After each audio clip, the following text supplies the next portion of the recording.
I have on my tie-dye socks today, too. Ooh. Check it. Yeah. I'm just going crazy.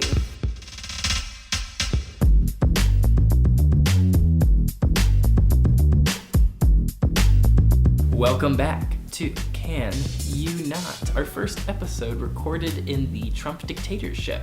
How's everyone doing today?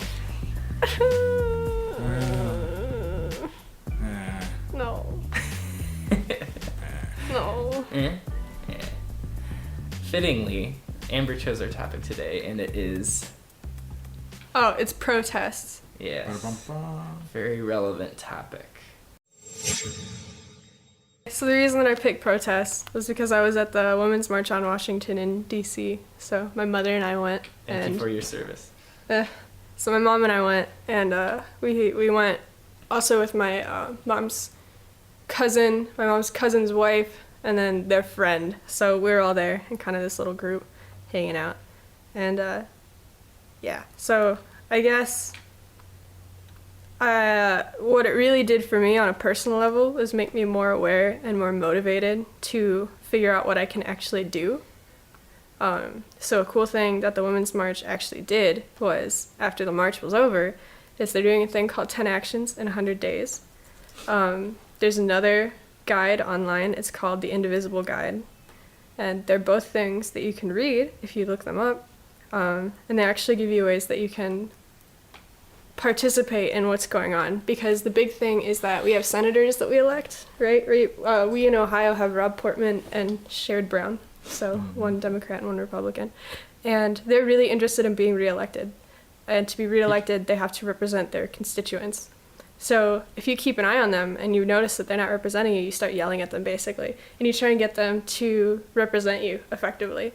So what the Women's March 10 Actions in 100 Days, the first action is printing out a postcard, which I just printed out on normal paper and stuck in an envelope. And it's literally, Dear Senator X, this is what I'm worried about. This is why. I'm going to be keeping an eye on how you act in the face of these issues, signed, and then you write your name. So I did that, and then the Indivisible Guide is just like a guide to interacting with your senators, and it was actually made by people, it was made based on the strategies of the Tea Party organization, because they were not a very large group of people, but they had a huge impact on how people were governing. So these people actually looked at the way that the Tea Partiers were interacting with their local government, and they said this is what they did that was effective. And it just goes through, and it's not a very long document, but they're both really decent things. Like, if you are afraid of Trump, like I am, and you are interested in opposing the things that he does, these are where you start, because you can't just sit quietly, because your senators can't hear you when you do that. And if you're not even paying attention to what they do, then how are you going to change it?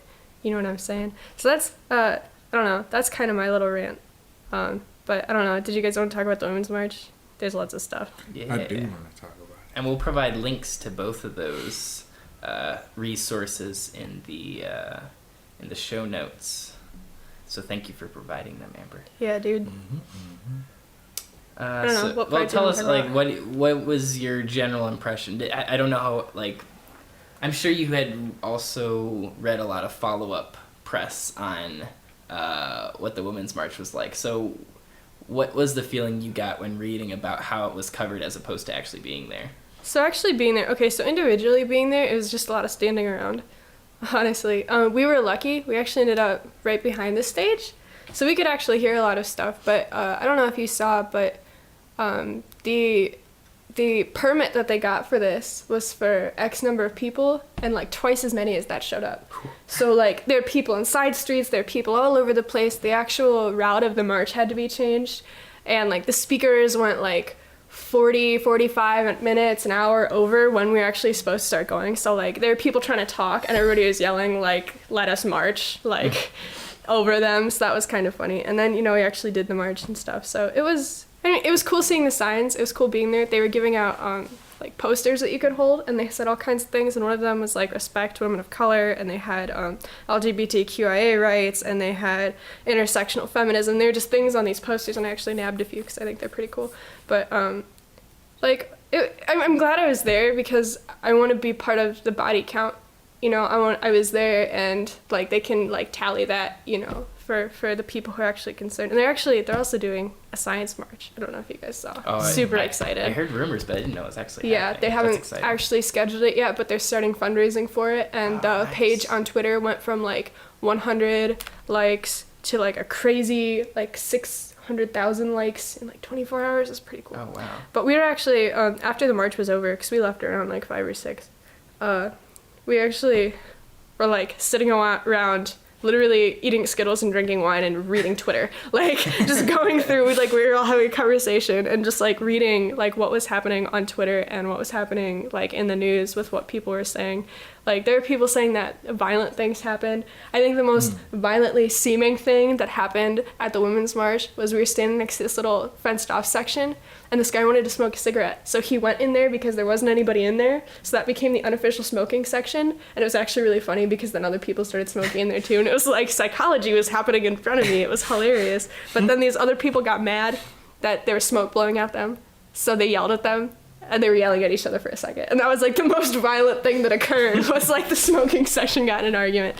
But yeah, I was amazed to hear that there were 0 arrests. That's pretty impressive. When we were actually doing the march, there was like a line, I don't know if they were National Guardsmen or like riot police, I don't know who they were, but they were people in uniforms, and there's a line of them standing in front of a van, and there were lines of women going by and shaking their hands. Yeah, I saw a lot of them with the pussy hats on and stuff. It was really funny because one of the uniform people was a black woman, and she was like, look at everybody going, I see you, and like she was so excited, and I loved her, and she was great. But it was cool. I don't know, because Here's a question. I was reading a lot of think pieces and stuff like that about it, and some people were complaining that it was mostly white women. Mm-hmm. Yes. Did you see mostly white women, or like what did you see in terms of representation? I mean, I saw.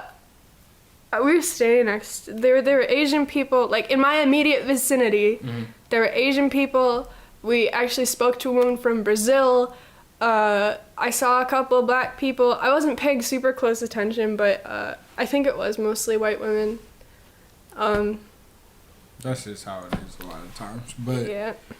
I'm glad you said that about the them passing out the signs that said the supporting colored women too. Because that was one of my concerns, was the fact that women of color were underrepresented, or just people of color in general, because obviously men were allowed to go march too.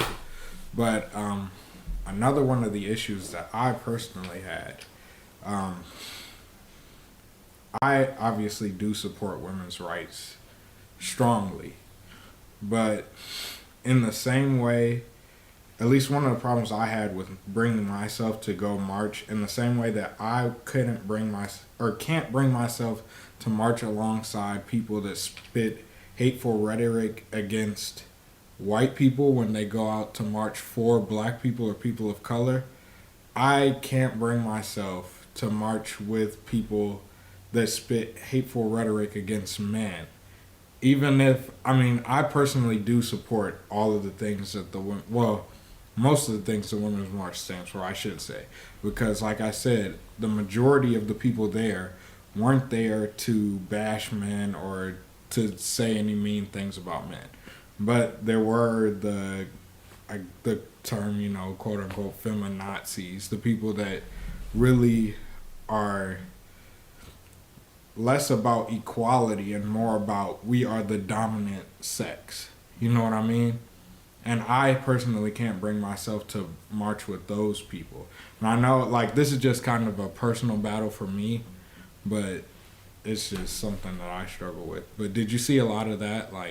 I've seen on Instagram, Facebook, Twitter, a lot of signs or people saying, stuff like, oh, if they want to take away our health care, let's chop off all of their dicks, as if, all men are against all women, or this is why we shouldn't trust men. I saw a lot of, we should all be lesbian signs. This may not, obviously, it's probably not the majority of the things that were going around there, but it's hard for me to want to bring myself to go march with those people. You know what I mean? Yeah. And that hurts the whole message. It hurts what you're trying to get across. Like, there are things that happen, like with this bill that they're trying to get. It's not really that they're trying to get it pushed, but just to send a message about men can't masturbate if women can't use birth control type thing. Like, I can't remember where it was that they proposed this. It wasn't it's a real bill to get the attention of the men on this council.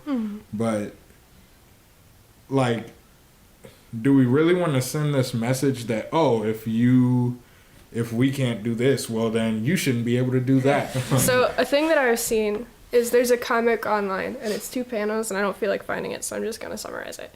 And it's 2 women talking to a guy, and the guy's saying, like, why do you refer to men? Why do you say men? Why do you say men? Why are you against men? And why are you trying to elevate women above them? And the response is that, like, humanitarianism is important, but women right now need specific attention because there are women-specific problems that become the issue.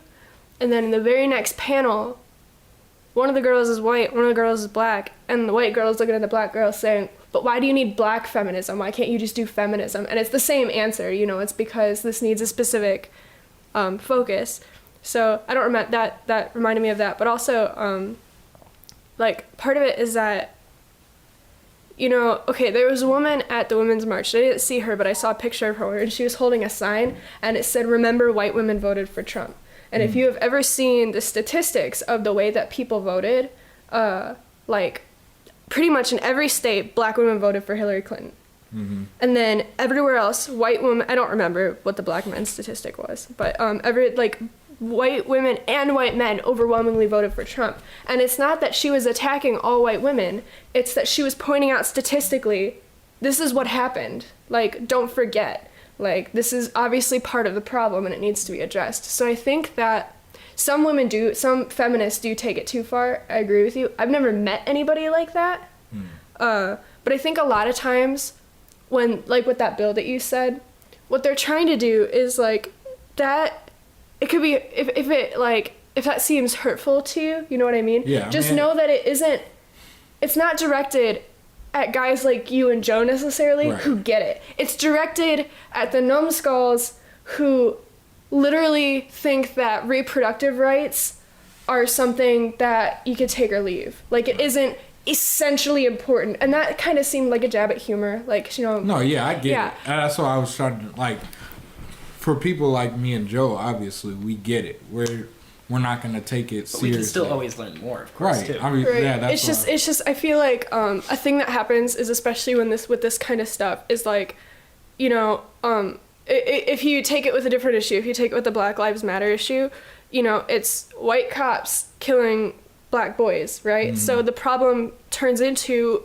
it's these white people are killing these black people. So when people who are fighting for Black Lives Matter make a statement about white people, they're not trying to attack people, they are trying to make a point, you know what I mean? And it's not that all white people are terrible, it's that there are white people who are a problem. Right. You know what I mean? That's what I mean, like, obviously, there, like you said, there's stuff like that goes on in both movements.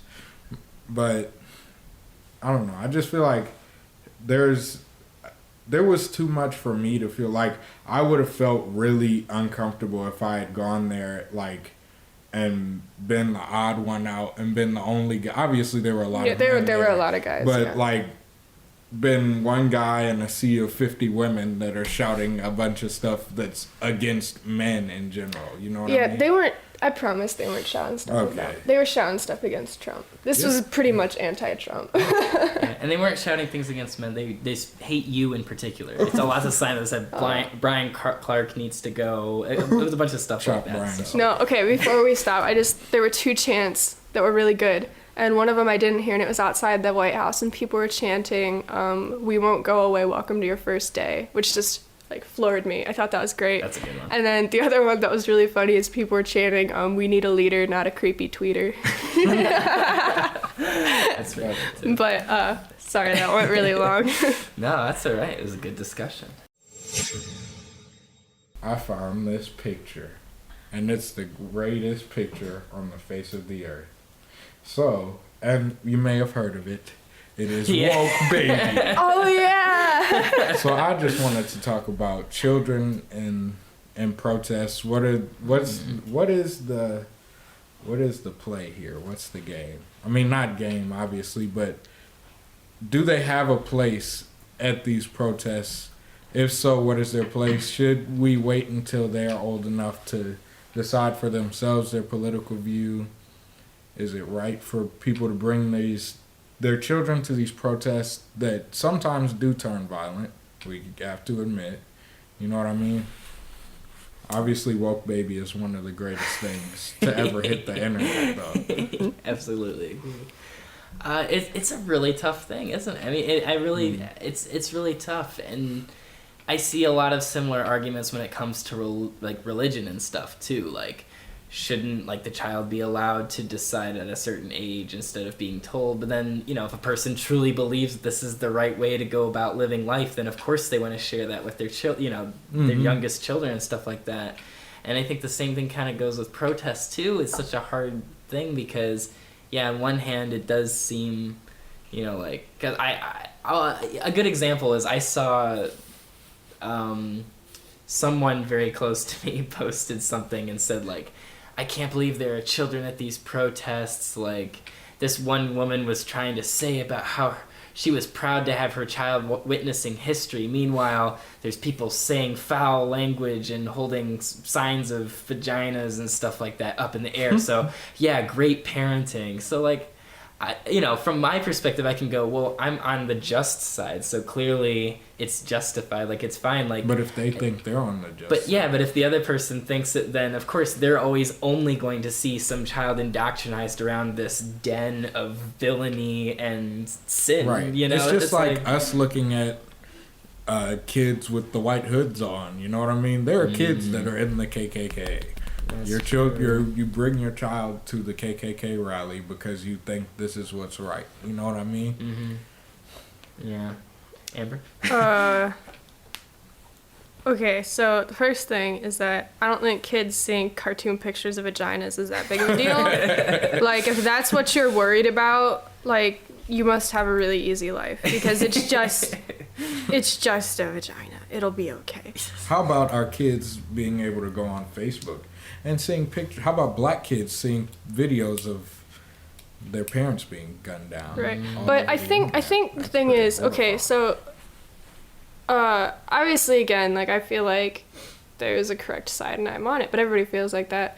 Putting kids in KKK hood's a little spookier. Oh yeah, definitely. Because they're a hate group. Yeah. But as far as taking kids to protest, I was actually thinking about this. First thing, if you are informed about what you're going to, the Women's March had extensive information about what it was going to be, what was going to be going on. They said unless something goes terribly wrong, they're not going to be arrests because we got the permit, we did everything we were supposed to do, and it was scheduled and it wasn't a riot, Right. So I feel like you just have to use judgment, I guess, and decide what you're going to take your kids to. But the other thing too is that teaching your kids how to be politically active, to remove what the protest is about, and you're showing your kids how to get involved. You're showing your kids that you can do something if you feel like things are wrong. And I feel like teaching your kid that about the government and about what goes on in response to the government and how you can actually be a citizen, an active citizen, is very positive. Because I don't know, it's just if you show them, I feel like I've been figuring a lot of this stuff out because my government class was bougie, but it's not a ton you can do, but there are ways that you can be involved, and there are certain things that if you pay attention to it with voting, voting for senators or voting for these people who go in and actually affect, the senators actually affect what goes through. I think right now there needs to be 3 Republican senators that decide that we cannot repeal the Affordable Care Act until we have something to replace it with. All we need to flip is 3 of them. And if enough of their constituents, and one of them is ours, Rob Portman is one of them, because he's on the fence about it, he said he is, there are things you can do And if you call them and bug them enough, and you basically make it clear, I'm not voting for you if you don't do what I'm telling you to, then it'll start making a change. And I feel like if you start somewhere like that and you instill that idea that you can you can make a difference in your kids, that's very positive. Devil's advocate. Would you extend that same argument about like showing your kids you're politically active to people who stand outside of abortion centers and are like, you're killing babies, and bring their kids to that? So I think the difference is that the protests that I'm interested in and the ones that I'm talking about occur in senators' offices and in cities and outside the White House. And they are to change policy. Yeah, I think the most important part of what you said is the fact that you're actually doing something outside of just yelling and marching. Right, so the difference here, and I think this is also the difference with, like, putting your kid in a KKK hood, like, besides getting away from the moral part, is they do things, but I'm talking about politics. And so those other things are, I don't know, but everything that I am concerned about and the things that I've been thinking about lately and trying to be involved in are pretty much directly related to senators and the policies that I'm interested in. So if you want to take your kid to a protest about the legality of abortion, sure, but you don't yell at normal people going about their day most of the time. I think you should avoid that in general. One thing that I had thought about is, like, my parents didn't take me to, like, protests and things. I honestly don't think that they went to a lot of them, if they went to any. But they did teach me about the fact that I could go out and do things. Like, if something was going wrong where I was, or something that was bad was affecting me, I had the ability to go out and protest, you know what I mean?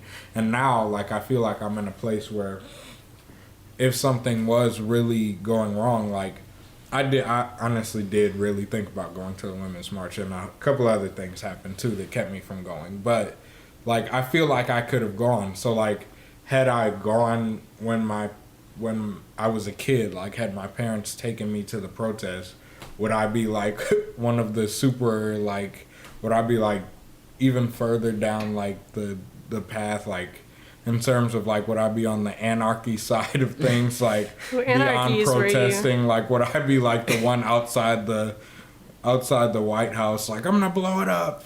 Well, the anarchy people are the ones who protested the day before the Women's March, who, like, set the limousine on fire. That wasn't the useful. Ones that stopped all the people from getting to the inauguration, though. Well, I didn't see any. I don't know about that. I do know that when people were going to the Deploraball, the big ball thing that Trump had, there were people walking there, so there were people throwing empty water bottles at them, and then police swooped down and pepper sprayed them all in the face. Oh yeah, I saw that. So, like, I mean, throwing water bottles at people isn't useful, and setting a limousine on fire is just really a shitty thing to do. Like, that's not, like, riots just are so counterproductive. Well, there were some things that I saw, that's a whole nother story. I have to look it up to talk about that. Maybe that's for another topic. Yeah. How we doing? We got a minute left. Ooh. But we did go over on the other one. Can we talk about what woke baby meant? Like, what was woke baby? Did you see, there was somebody else, there was another little kid with a poster, and the poster said, I like naps, but I stay woke. It was so cute. Oh my god. It was adorable. There's another kid holding a sign that said, and these are pictures I saw. I didn't see these people in real life. But they had a poster that said, this is my first sign, but it won't be my last. You know, there's some pretty cool stuff going on. I don't know. Kids, man. Don't you love them? Kids these days, all politically active. Woke baby's the best. It's time once again to get woke about our sponsors. What? And today's sponsor is Advance Auto Parts. Because if you go to advanceautooffer.com/canyounot, you can get 20% off your first order. 20%? Off anything. Oh my god. On Advance Auto Parts, a place where you can buy things for your car. You might even want to stay prepared for winter. Maybe get some coolant. Maybe get some new windshield wipers. Perhaps trick it out with a fancy new leather seat or something. You could just buy a seat? I don't know if Advanced Auto Parts has that, but it's worth investigating. I'm going on their website, calling them. They have lots of free in-store services. For example, you can buy online and pick it up in the store in 30 minutes. It's pretty cool. Fancy. You can get a free installation with battery purchases on most vehicles in most locations. And they'll test your battery, starter, and alternator free of charge. Anyway, so if you want to get 20% off your first order from Advanced Auto Parts, go to advanceautooffer.com/canyouNot. Make your car awesome today. Maybe if you had this offer back during your old car, it would have survived. I don't know if anything could have made my old car survive. I had an acquaintance who posted something online. It was a meme sort of picture, sort of little. Was it Pepe? Thing. No, it wasn't Pepe. It was just this block of text that showed one of the women in the vagina hat that was like, it was like, there are women in other parts of the world who are getting their genitals mutilated, and you're over here whining when you technically have equal rights and not being able to take you seriously because you wear stupid hats. No. And I just, I linked to him this article, this really terrific one that I read. I can't remember the name of it. It was basically like, it was a woman defending the idea of we can still, march for things right now, right here. It doesn't mean that we're diminishing the problems of what the other women in the world are experiencing. It's just that right now we have a lot that we could try to tackle right here, and that was the point of what the march, at least in DC, was about. People who post shit like that are the people who think that the only thing that Planned Parenthood does is provide aftermath birth control in the form of abortions. And that makes me so mad because it wasn't very long ago. Women, if you don't give women birth control, like women and men, honestly, if you don't provide contraception so that way unwanted pregnancies don't happen and safe abortion, people do it anyway, and then they end up dying. Yeah. And it's also, Planned Parenthood is also, they do STD screening, they do HIV screening, they do cancer screenings. And for a lot of women who don't have insurance, that is their doctor visit for the year. That is their only face-to-face time with a professional to get themselves checked out. So people who say that think that we're in a much better state than we are, because it's not optional. This is a very basic thing that we need to address. Yeah, this kind of what I was talking about earlier with people are miseducated on both sides. Those that argue against things like the Women's March are those that, like you said, think that it's just abortion that we're talking about. Like, we're only talking about abortion and birth control.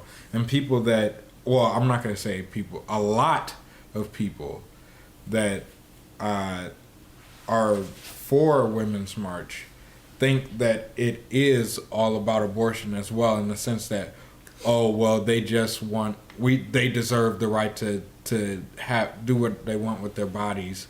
When the majority of this, while Republicans do care, they really do care, and they judge you based off what you do with your body. That's a known fact. Most of this is about their money, in the sense that it's not that they care too much about what you're actually doing. They really don't care if you go get an illegal abortion and you get sick yourself. They just don't want to pay for your abortion. They don't want to pay for your contraception. They don't want to pay for your health, right? In the same way that they don't want to pay for things like Obamacare that gave health insurance to millions of people. Yeah. They just do not want to pay for it. So they aren't specifically, actually they are trying to make abortion illegal. That is a separate issue from things like funding the free clinics and funding for, or should your birth control be covered by your health insurance? Should, if you get it, you know what I mean? Like, if you need to have an abortion, because abortions aren't just, I don't want this baby, let's get rid of it. Some things happen medically where you need to remove the child from your body. You know and a lot mean? of times it isn't even a child yet. Yeah, like, exactly. In fact, it's never a child yet because that's illegal. Yeah. Right. So it's more than that, and I think a lot of people need to understand what is really going on with the issues. And I, like, with people like Amber, I really appreciate that you study these things and you know what's actually going on. You know. And the other thing, oh, I just had it and I just lost it. Because what kills me is, while I greatly appreciate that there are millions of women marching and doing all the things that they're doing for women's health, I'm sure a lot of them don't really specifically know what the government is doing against them, or, like, you know what I mean? Like, do they really know what's going on? Do you think that it's 10 times worse than it actually is? Do they think that you're 10 times better off than you actually are? You know what I mean? Like, you have to really study up before you just go out and talk about these things, and, you know? So the thing that I forgot and then remembered again just now is that I'm skeptical that it's not just about senators trying to be controlling, because if I'm not mistaken, and this is something I need to verify, I don't have a source off the top of my head, it costs less to supply the contraception than it does to provide medical care for the woman you find bleeding to death in the back alley and her hospital bill that she can't pay for, or to pay for the kid that gets put up for adoption by the state that no one wants, that you have to take care of, and then this child that didn't get the proper care ends up out on the streets and getting in trouble, and then you have to pay for his prison or hers, you know, and this idea that it's once abortion is legal, and this goes hand in hand with contraception being available, the number of abortions goes down. If they actually didn't want these little clumps of cells to be aborted, like these kids to die, quote unquote, which isn't happening, they would provide the contraception, because then unwanted pregnancies don't happen, and then people don't get abortions. Right. If they don't care about that. You fund these places that teach women that can't afford, or in their schools aren't learning about contraception or birth control, or ways to, like, you could just not have sex. Like, you know what I mean? Like, if you aren't learning this in your schools, there are places like the free clinic that are teaching you about ways you can help your body. You know what I mean? I saw another very condescending post that was being shared by a lot of people from my former high school. That was basically this white college girl who was like, I don't understand these stupid feminists. She was like, it was all like anecdotal like, again, it was a lot of like strawman positions, very much like what we were talking about earlier, where it was like, why do some people think that girls should be more important than guys? She's like, all these feminists all like want to smash down. Don't they know that we were made to complement each other? Don't they know that we were that? And you know what? Sometimes we are better at certain things. We're not equal. Guys have more musculature, and therefore they can do brawny things. And girls, you know what? They were made to be smarter than guys, and therefore we have that. I'm like, what are you talking about? She's a dumbass.